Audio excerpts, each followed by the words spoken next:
Hola, ¿qué tal? Soy Love the Bus Roscalupo y en este nuevo episodio vamos a hablar un poco sobre mis orígenes. O mejor dicho, cómo llegué hasta aquí y por qué decidí iniciar todo este proyecto de Lobo Friki. Así que ponte cómodo, ecualiza ese sonido y comencemos.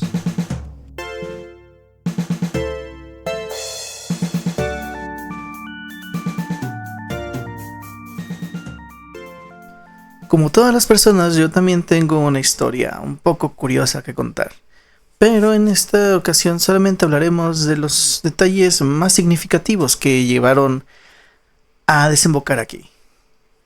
Lo primero es que, pues, desde pequeño me gustaba mucho lo que era la ciencia. Digamos que veía caricaturas, así como el clásico niño menso que cree que combinar químicos hasta que exploten es algo cool. Entonces es como, yo también quiero eso, yo también quiero que me exploten cómicamente. Era algo muy tonto.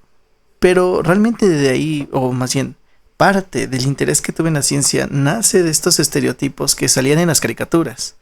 Tipo Laboratorio de Dexter, tipo El amigo del gato Félix, tipo cosas así, ¿no? O sea, tipo... ya saben. Y bueno, gracias a que pues tenía un ambiente donde había bastantes libros en mi casa, pues fui poco a poco leyendo alguno que otro. Me gustaban mucho los libros de ciencias naturales de sexto grado, las enciclopedias, diccionarios enciclopédicos. Había una colección de enciclopedias Disney que era muy buena y que me gustaba mucho. Lo único malo es que los diagramas de anatomía realmente me aterraban, o sea, yo tenía pesadillas con esas cosas. Pero de todos modos me gustaba mucho la ciencia y en especial me llegó a interesar bastante la química, la física y la biología. Crezco y como cualquier niño raro de la escuela tengo ciertas cosillas que me gusta hacer, como por ejemplo sentarme durante el recreo a ponerme a leer algún libro de interés sobre planetas o sobre bacterias o sobre anatomía. Y aparte de eso, pues también me gustaba mucho volar en mi imaginación, construir cosas con la basura que me encontraba por ahí, imaginar que realmente eran artefactos que funcionaban y bueno, ¿no? Controlaba satélites con dos mugres tenedores y un platito de unicel y ya. Sí, algo que realmente me gustaba mucho era cuestiones de astronomía. Ya para cuando estaba en la primaria, los planetas me llamaban la atención. Pero no era todo. Porque resulta ser que había un interés un poquito más allá, que realmente se remonta a mi infancia más temprana, pero de la que hablaré un poco más adelante. Porque esa es la que desemboca hasta donde estoy ahorita. Bueno, siguiendo un poco, pues llego a la secundaria y en la secundaria pues las cosas son un poco diferentes. Ahí mi interés cambia un poco más, mi interés ahora se va hacia la física de los hologramas.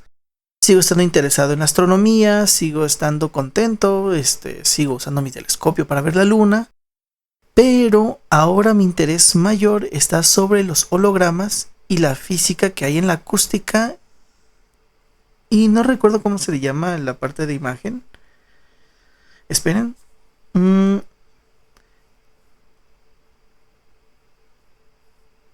lo olvidé. Bueno, en realidad era eso, era la acústica y la de luz. No es fotónica, es otra cosa. La fotónica es otra cosa.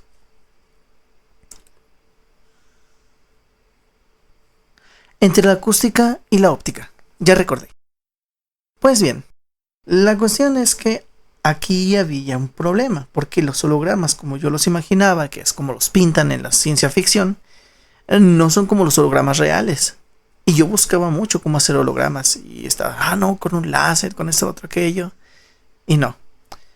Así que, bueno, un amigo de la secundaria me enseñó una vez que tiene un proyector, que vio cómo se hacían en internet, me mostró cómo lo hizo. Y yo, wow, un super proyector hecho con una lupa y una caja. No, yo quedé maravillado. Bueno, a mí me gustó. O sea, mi amigo también era un fricardo como yo. Descansa en paz, pues ya falleció, pero era igual que yo, estaba tan deschavetado, le gustaba la ciencia y le gustaba la música, igual que a mí. Entonces llega un punto en el cual decido empezar a hacer mis propios experimentos, hago mi propio proyector, busco videos 3D, busco formas de llegar a esa realidad 3D, a esa proyección holográfica. Hice un buen de cosas raras y créanme, todo fue un fracaso, pero llegué a tener cosas que estaban medio curiosas de ver, honestamente. Incluso creo que llegué a subir a Twitter cuando tuve por primera vez mi cuenta una imagen del primer holograma que había creado. Siguiendo avanzando en el tiempo un poco, resulta ser que pues la física me está ganando bastante más. Llego a la preparatoria y sorpresa sorpresa que me encuentro con el área de informática de nuevo. Sí, aquí la cuestión es que yo me encuentro con la informática. Y precisamente aquí es donde entra la cuestión de que cuando era más pequeño yo conocí las computadoras con Windows 95 y Windows 98. Esas computadoras, esa interfaz que tenían, ese algo, se sentía como si fuera otro mundo. Me encantaba. Era maravilloso, o sea, literalmente tú veías Windows 98, Windows 95, tú decías, es que esto es otro universo. Literalmente meterte a la computadora, moverle a la computadora, las opciones, los fondos de pantalla, incluso los programas como Paint o Word se sentían como si estuvieras en otro universo. Se sentían como algo no mágico. Era como entrar a otro mundo. Me encantaba. Su interfaz no ayudaba mucho para que fuera familiar. Literalmente su interfaz parecía que te estaba llevando a un lugar estéril, a un lugar liminal, pero algo emocionante. Si en algún momento llegaron a ver The Amazing Digital Circus, se darán cuenta en una de las escenas donde Pomni llega hasta donde está la computadora antes de salir al vacío, precisamente por haber entrado a por la puerta de salida en el primer capítulo. Llegan a ser unas computadoras. Una está prendida, el lugar está solo, está así. Bueno, realmente se sentía más o menos de esa forma. Se sentía como una combinación entre ese lugar solitario donde estaba la computadora vieja y el vacío donde llega Pomni después, de donde la rescata Kane. Era increíble. Me encantaba. Entonces digo, ok, ¿qué onda? La programación me empezó a gustar un buen. Y empecé a buscar por mi propia cuenta. O sea, incluso recuerdo que la maestra se molestó porque dijo, y mi planeación y no sé qué. Y así de, lo siento, igual todos el lenguaje que yo estaba buscando era C++, no era C. Entonces, pues, nada que ver. A priori, C++ tiene muchas diferencias sintácticas y de bibliotecas con respecto a C. Entonces, no se perdía gran cosa. Luego teníamos otro detalle y es que conforme fui avanzando dentro de las áreas, porque solo tuve un curso de programación, había otra cosa que me gustaba mucho y es que la microbiología en general, o sea, de la biología lo que más me llamaba era la microbiología.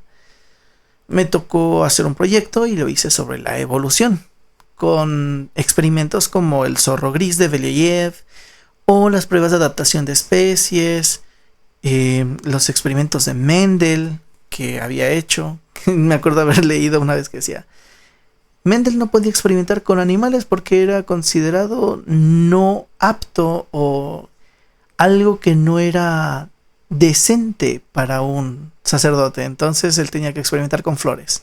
Pero aún así sacó una conclusión interesante sobre la herencia. Y cosillas así. Conforme fue avanzando el tiempo y termino la carrera, empiezo a debatirme por algo. Y es que la música también me empieza a llamar. Empiezo a tener amigos de artes y pues me voy para la música. Llegando a esto, hago mi primer curso propedéutico. Para llegar a la universidad.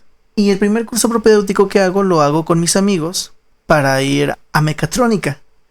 Porque mi bachillerato era un bachillerato técnico en mecatrónica, pero con valor de bachillerato también. Entonces era técnico en mecatrónica ya.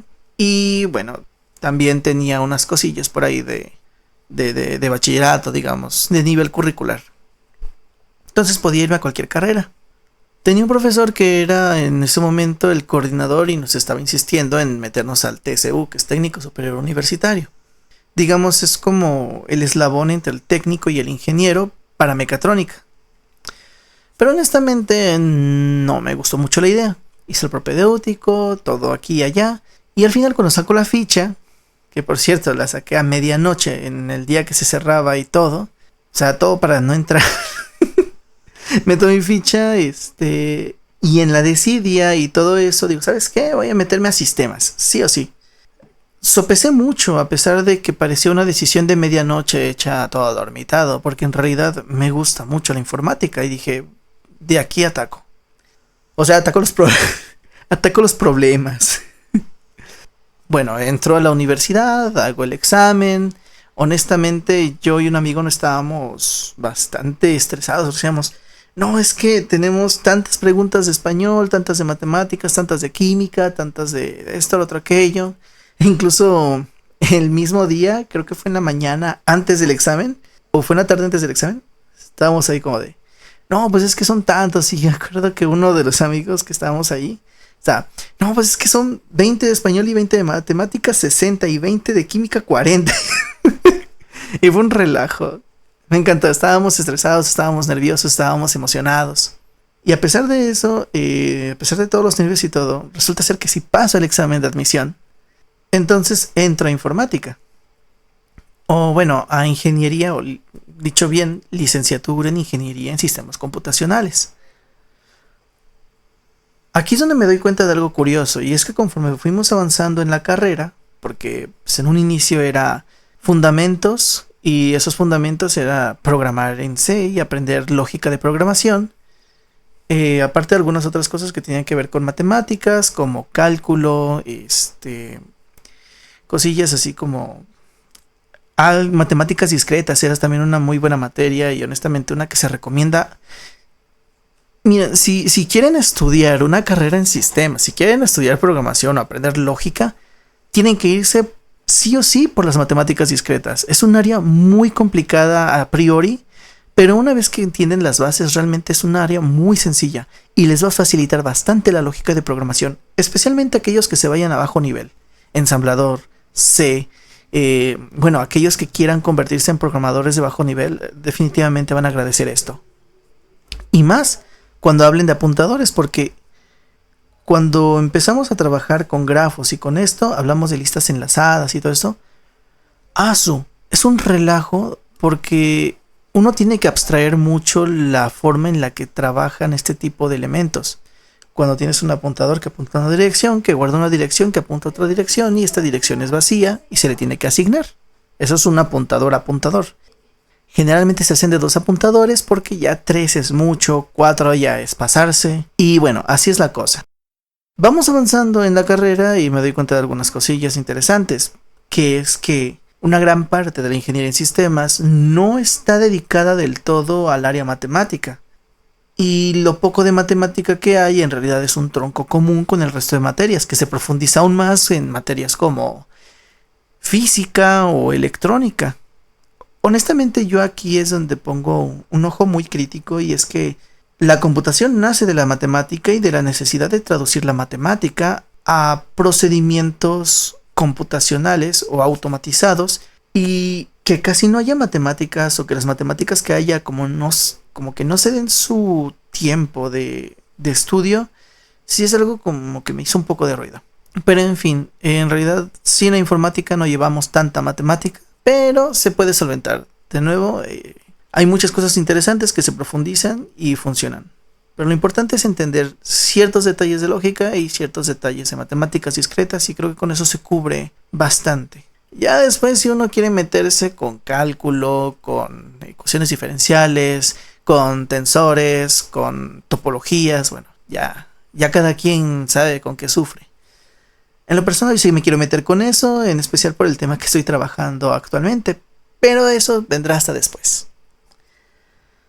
En fin, otra de las cosas importantes que me doy cuenta es que la mayor parte del mercado laboral dentro de la informática está para el desarrollo, en general, empresas de desarrollo de software, ingeniería en software, y también en la parte de desarrollo web. Dicho de otro modo, hacer páginas de internet. Y otra parte también está más dirigida hacia el desarrollo de videojuegos. Si bien estoy de acuerdo en que esas áreas también son buenas, son importantes, y quien se dedique a ellas no merece ser menospreciado, porque, pues no. yo no me sentía tan llamado para allá, especialmente porque podría acertar que el 98% de mi generación era programación web y hasta ahí se quedaban. Y los pocos que se iban por otro lado era programación web más programación de videojuegos. Programación web más reparación de computadoras. Programación web más usar inteligencia artificial para programar con JavaScript. Cosas así. Entonces, sí, aparte de todo, también es una carrera bastante saturada. Bueno, más bien no carrera, son salidas de carrera bastante saturadas. Pero había otros que también, bueno, hay otras salidas de carrera que también son interesantes. Y aquí es donde entra la parte más intrigante de todas porque no es algo que se diga tanto. Una de esas es la ciberseguridad, donde mi amigo actualmente trabaja. Es un área bastante interesante, pero también tiene sus detallitos. Uno tiene que tener mucho cuidado con ciertas cosas y está repleto de convenciones, normas, cuestiones legales. Es precioso. Es un área muy intrigante, muy interesante, pero tampoco me llamaba tanto la atención. Luego me toca ver geometría computacional por recomendación de un amigo, a cambio de que no había quien diera la de computación científica. Y también llevamos minería de datos y bases de datos. El proyecto final de bases de datos era hacer una página web. Y honestamente no estaba tan mal porque en realidad necesitábamos aprender a aplicar bases de datos en algo que sí se iba a usar. Pero ya cuando vi que se repetía que para los proyectos finales sí o sí terminábamos haciendo páginas web, bueno, tampoco es como que me diera mucho gusto ver todo eso. Después de ver que podríamos haber explorado un poco más sobre la electrónica digital y cómo funciona bien la memoria, algo más, especialmente porque como nos tocó en pandemia, mi atención no era muy bien dirigida a la clase, me desviaba mucho o me la pasaba así como pensando. Cualquier palabra que dijera el profesor ya era suficiente para hacerme divagar bastante. Entonces ese era otro problema. Y en caso de hacerlo a distancia, en línea, era más complicado. Aún así, créanme que llevé bastantes cosas buenas de esas materias. A pesar de todo. Llevamos minería de datos, que muy minería de datos tampoco era, porque en realidad es, digamos, es un área donde la definición suele estar un poco mal interpretada. O es bastante ambigua y no se sabe muy bien delimitar. Es como intentar distinguir teóricamente la diferencia entre el blues y el jazz o las infusiones con el funk. No es fácil. Teóricamente todas son muy similares y hay muy pocas cositas que las diferencian. Entonces, con minería de datos es algo similar.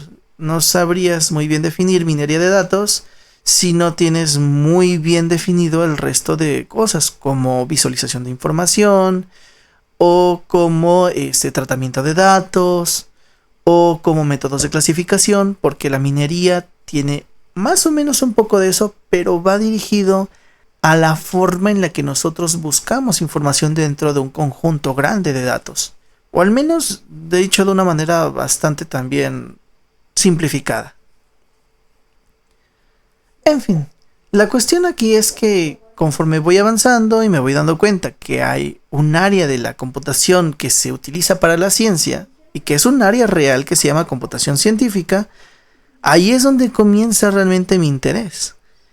Y terminando la carrera, porque pues ya esto de la minería de datos y la geometría computacional fueron casi al terminar la carrera, pues también tenía que ver dos cosas, lo que era mis prácticas profesionales y mi proyecto final de salida. De mi generación tocó tener una cláusula en las reglas de la escuela que nos permitía salir de allí sin tener que presentar un proyecto. Bueno, en realidad era obligatorio, ya no teníamos que presentar proyecto, ya terminando toda la carga académica terminábamos con el título en la mano. Pero a mi amigo y yo, que estábamos un poquito locos en ese entonces, nos dio la idea genial de hacer una tesis. Para esto la universidad lo tomaba ya como un protocolo de proyecto laureado y pues obviamente ya no era para salir, pero abonaba bastante significativo un poco al currículum. Así que pues lo tomé. Su proyecto de tesis era sobre ciberseguridad y era un proyecto bastante ambicioso. Mi proyecto de tesis era computación científica aplicada a fotónica y también era algo ambicioso. En realidad él presentó su tesis antes que yo porque yo duré un poquito más de tiempo. Mi tesis en realidad terminó siendo una migración de datos, no hizo todo lo que quería hacer, pero llegué con un conocimiento bastante interesante de fotónica y de computación, especialmente de computación aplicada a la ciencia y de las diferencias entre MATLAB y Python y cuestiones ya un poquito más sobre métricas de medición que me permitieron ya tener una base previa. Al final logré sacar la tesis, duró un año completo depurando porque aparte de hacer toda la migración, tuve algunos errores que terminaron como desestimando lo que había hecho y corregirlos fue realmente un calvario. Y no porque esté mal y no porque me moleste, sino porque esos errores eran errores casi invisibles. Eran de tipo, o sea, tipográficos. Un error de dedo. Es un typo. Ese error fue el que me costó más de medio año en depurar. Se los juro, duré meses buscando cuál era el error. Y cuando lo encontré, me sentí ridículamente aplastado por una I. Una bendita I. En fin, terminó el proyecto, terminó la tesis, hago mi presentación, que por cierto, también a la presentación le meto dibujitos y todo así, ¿no? Y al final de cuentas, después de la defensa de tesis, llegan estos profesores y me preguntan, ¿y te vas a meter a la maestría? Y así como de, o sea, sí quiero, pero no sé. Al final sí me termino metiendo a la maestría. Y aquí está un punto curioso porque cuando voy a meterme a la maestría también tengo una oportunidad laboral con un amigo. Y termino por decidir darle ambos tiros y ver cuál entra primero. Resulta ser que lo que entró primero fue la de la maestría, entonces me quedé con la maestría. Duré casi medio año buscando un proyecto, intentando ver si podía o no podía dar el ancho con ciertos temas. Estaba bastante nervioso porque yo decía, ok, esto ya está hecho, ¿qué puedo aportar? O sea, mi conocimiento no está lo bastante avanzado para poder aportar algo en esta área. Y honestamente me sentía bastante aminorizado porque yo leía los papers, yo leía los libros y decía, oye, es que esto es mucho. Es bastante complejo, son temas con bastantes teoremas, son muy formales, cosas que realmente digo, oye, pues es que hay cosas que ni siquiera entiendo, ¿cómo hago aquí? En fin, todo ese medio año que me la pasé buscando un tema de tesis, realmente me ayudó a ver algunas cosas importantes, que era, 1, tener la ilusión de querer hacer algo no implica que ese algo sea realizable, así que es como... Sí, voy a hacer una inteligencia artificial que me ayude a sacar aproximaciones matemáticas y tal vez pueda resolver, no sé, algún problema del milenio, ¿no? Y la realidad, cuando empiezo a leer los papers, cuando empiezo a ver las aproximaciones, pues uno dice, no, ¿sabes qué? Ya, no, olvídalo, ya no me gustó. No es porque no quiera, es porque me faltan herramientas, me faltan conocimientos y adentrarme en ese tema sería mucho más complejo, mucho más pesado, si lo hago sin siquiera tener un punto de partida claro. Luego, pues después de matar mi inocencia científica, termino yendo acá al área de la computación científica de nuevo, cuando hablo con un ex profesor que fue precisamente mi director de tesis de licenciatura. Hablo con él, le comento esta cuestión, le digo, ¿sabe qué, profesor? Tengo este problema. No sé qué hacer con mi vida. Termino comentándole los problemas que he encontrado al momento de buscar la tesis, de cómo uno se siente, y él me responde con una de las anécdotas más interesantes, y es que uno de los mayores premios Nobel literalmente dijo, mira, llegué a mi casa, encontré una mancha y la mancha brillaba. Anotó las características, vio qué pasaba, qué no pasaba, lo observó un tiempo, lo estuvo estudiando y cuando dio con eso, me muestra el paper incluso, y dice, no hay una ecuación, no hay formalizaciones, no hay nada así como lo que la ciencia formal generalmente se ve. Era pura palabra, era pura prosa, Pero esa prosa fue un antes y un después en el descubrimiento de un material importante. Creo que tenía que ver con algún tipo de dopaje sobre materiales o tenía que ver con algún tipo de propiedades absorbentes del material respecto a la luz. Y fue un premio Nobel. Y me dice, es que no tienes que hacer ciencia grande, no tienes que hacer ningún descubrimiento gigante, no tienes por qué decir, ya encontré cómo es el centro de un agujero negro. ¿Sabes qué? En realidad es un tercer universo. No, es... Encuentras algo interesante, haces lo que tienes que hacer como científico: observar, estudiar, anotar y compartir. Publicas. Por azares del destino, tu trabajo realmente tiene mucho más impacto del que debería tener o del que esperabas que tuviera. Y sabes qué, mira, pasas a la historia, pero no por ser un científico excepcional, sino porque una pequeña idea, un pequeño descubrimiento llegó a más de lo que esperabas. Mi asesor también me hizo investigar un poco sobre... era Jonas Salk, creo. Uno de los investigadores que aportó dentro de la búsqueda de la vacuna contra la polio. Y Jonas Salk en realidad tiene una historia interesante porque él pone un parteaguas en el método científico también. Entonces, cosas de este tipo que te dan historias de científicos, y hay muchas más en la historia de la ciencia. O sea, son tantas que realmente son una población... son tantas experiencias de científicos similares en estos aspectos de que lo pequeño se vuelve grande y se hace una bola de nieve, que realmente es, como lo diríamos en la investigación, una muestra representativa.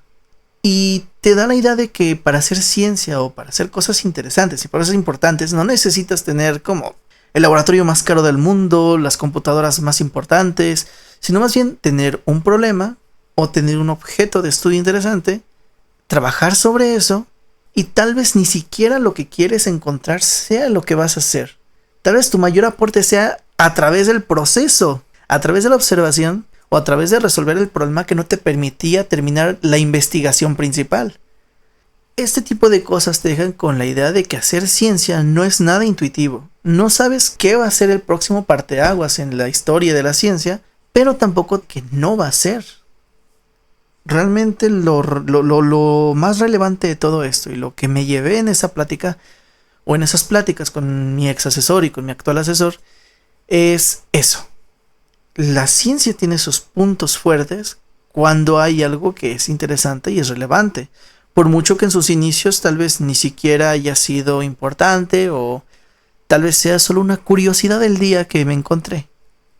No sabemos. Pasó con el radio, pasó con el bosón, pasó con la capa de ozono, pasó con el LED azul. Una propuesta científica que nadie creía que tuviera relevancia o que fuera posible. Bueno, improvisando se pudo. O sea, improvisando, el creador del LED azul marcó un antes y un después en la historia de la iluminación artificial. Es importante también reconocerlo, porque sin él ni siquiera tuviéramos LEDs de luz blanca y seguiríamos usando focos incandescentes. O sea, hay mucho más dentro de este tipo de historias. Pero bueno, prosiguiendo con la anécdota de mi asesor, estaba platicando con él. Me comenta esto, le digo, quisiera realmente meterme a áreas de computación científica y una de las áreas que más me gusta, bueno, de las ciencias, es la física. Ok. ¿Y qué piensas hacer?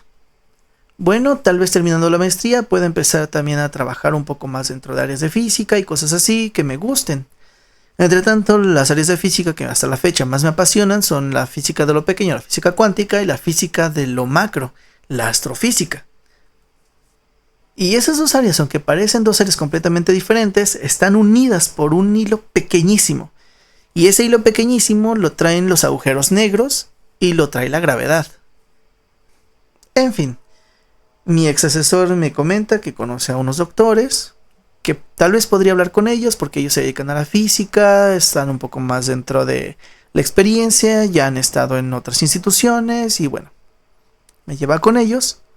Él platica un poco, introduce un poco el tema, me presenta y me deja con ellos. Se regresa a su cubículo, bueno, a su laboratorio y ya para irse a su casa, y me deja platicando con ellos.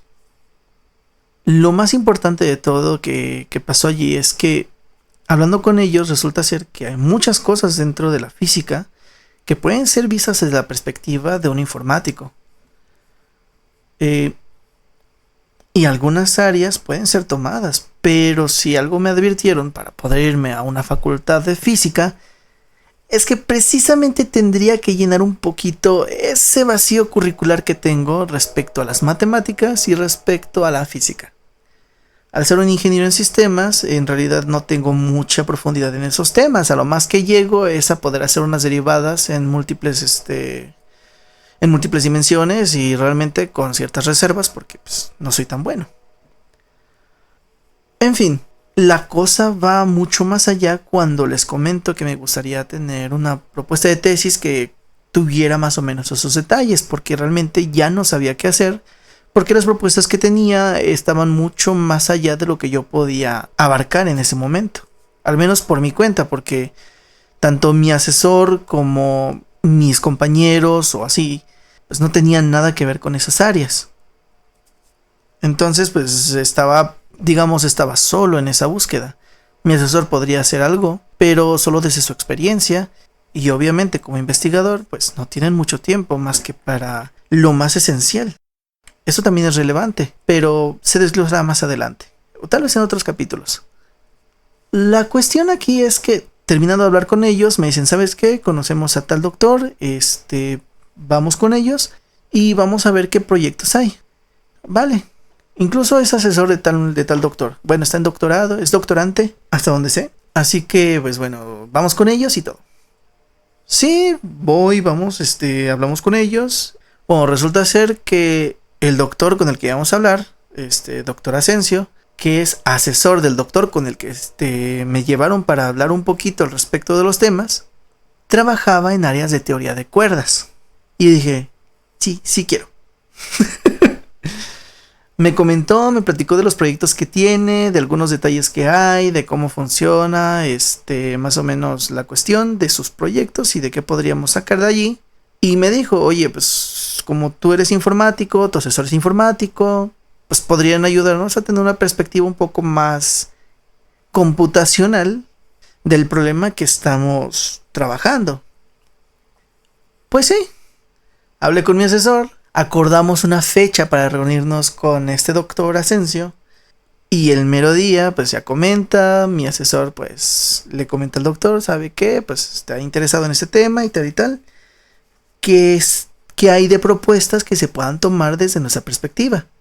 Ya se habla, se comenta, entre ellos pues empiezan a hablarse, yo me siento como los escuchaba hablar de términos matemáticos que pues yo no comprendía en ese momento.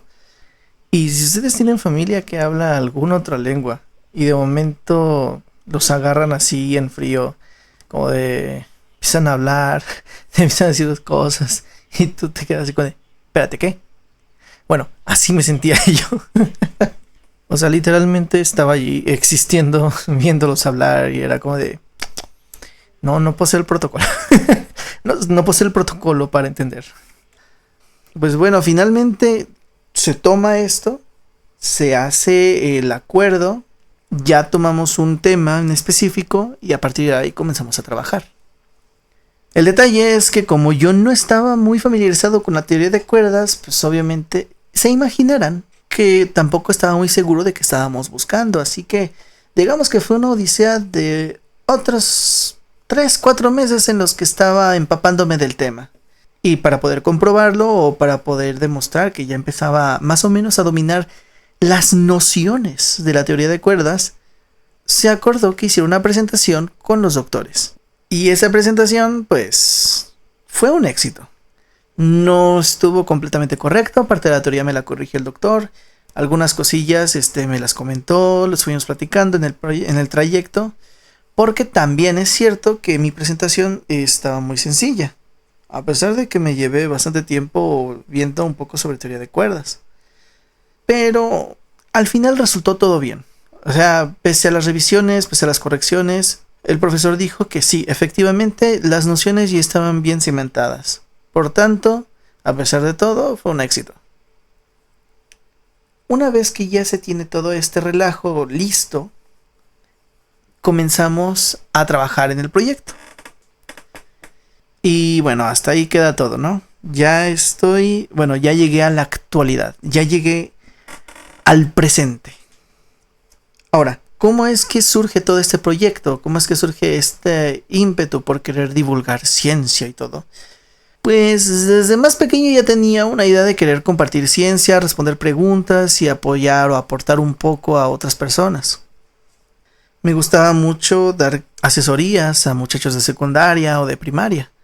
En la preparatoria también me gustaba mucho ayudar a la gente, aunque a veces también yo quedaba igual de revuelto que la persona a la que intentaba ayudar. Ese es otro detalle, que a veces la intención no basta.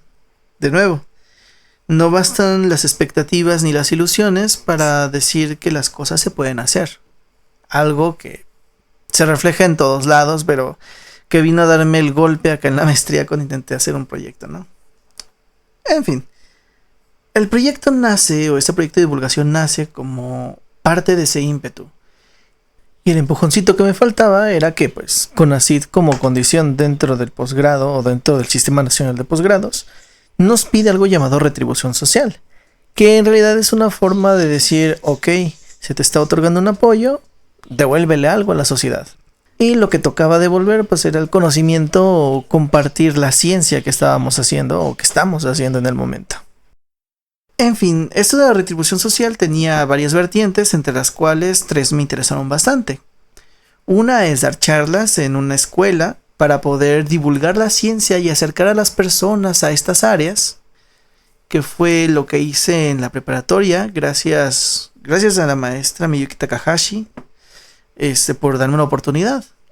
Y luego estaba esta otra en la que podía traducir a una lengua originaria uno de los documentos o hacer divulgación en esa lengua. En este caso, la parte de divulgar mi trabajo a través de la lengua originaria sí era un poco más complicado. Pero la razón por la que me interesó es porque de parte de mi mamá, la familia que tenemos habla náhuatl. Yo desgraciadamente hablo español, así que pues ya valió, ¿no? Porque a final de cuentas, pues, aunque me esté esforzando, no tendría la misma soltura lingüística que alguien que ya lo habla de nacimiento, como su lengua madre. Pero de mi mamá para arriba todos hablan náhuatl. Y tengo un tío que es profesor de náhuatl, es bilingüe. Entonces, pues obviamente con esas bases yo puedo trabajar a través de él para poder terminar de hacer divulgación científica en un idioma étnico, que en realidad es bastante interesante porque hay mucha gente allí que probablemente no habla la lengua, bueno, no habla español me refiero, pero probablemente le interesen estos temas, especialmente porque son temas bastante disruptivos. Teoría de cuerdas, física cuántica, física de lo grande, física de lo pequeño, computación aplicada. Hay cosas que rompen un poco lo intuitivo y vuelan la mente. Entonces, que personas grandes y personas que están en zonas marginales tengan acceso a estos datos, tengan acceso a esta información desde una perspectiva narrativa, divulgativa, honestamente a mí se me hace una de las cosas más bellas que podría hacer. Y si me cuenta para el currículum, mucho mejor, porque así conservo mi beca y puedo seguir haciendo investigación. Sí, esto suena un poco mal, pero en realidad ya a estas alturas uno ve que el recurso es necesario y es necesario. Y la última, que es precisamente en lo que se enfoca el proyecto de Lobo Friki, es divulgación científica ya en algunas otras plataformas o cosas así. Y precisamente de ahí nace el impulso que necesitaba para comenzar todo este proyecto. De que CONACYT me decía que si no tenía algo de retribución social, pues... híjoles, mijito, pues no terminaste toda la maestría, mira. Y pues dije, no, pues bueno, lo voy a hacer, me aviento. Al fin y al cabo de todos modos quería hacerlo, pero ya con el incentivo y con el hecho de que pues va a estar ligado a mi trabajo, es mucho más fácil poder darle cierta prioridad a terminar este tipo de proyectos y sacar adelante algunas cosillas. A mí me gusta, no voy a decir que no, me gusta bastante, y honestamente el hecho de que el beneficio económico me permita sostener este proyecto es precioso, aunque sea en este formato sencillo por el momento.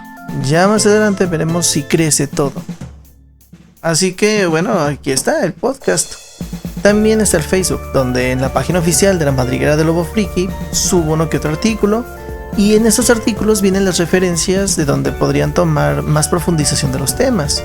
Divulgativos, técnicos, fundamentales, o sea, fundacionales, aquellos que son aquellos artículos, aquellas publicaciones, aquellas tesis, aquellas ideas que cambiaron el rumbo de la ciencia. Pero bueno, es parte del proyecto, es parte del trabajo y es parte de la iniciativa. Si gustan apoyar este proyecto o si les interesa alguno de los temas que se puedan llegar a tocar, como la informática, la física o las matemáticas, bienvenidos. Pues sin más que decir, me despido. Muchas gracias por haberme escuchado tanto tiempo. Los dejo descansar de mi hermosa voz. Soy Lobdog Fuscalupo, el lobo friki. Muchas gracias por haber escuchado. Y grábense esto. Cualquier cosa que los lleve a descubrir, a conocer o a comprender el mundo en el que vivimos es ciencia. Cualquier cosa que los ayude a desarrollar nuevas ideas, a entender la lógica detrás de las palabras, es filosofía. Así que no teman en compartir sus ideas. No teman en corroborar si tal vez van por buen camino o tal vez se han equivocado en algo. No teman en preguntar cosas obvias. Porque allí, justo ahí, está el espíritu de hacer ciencia.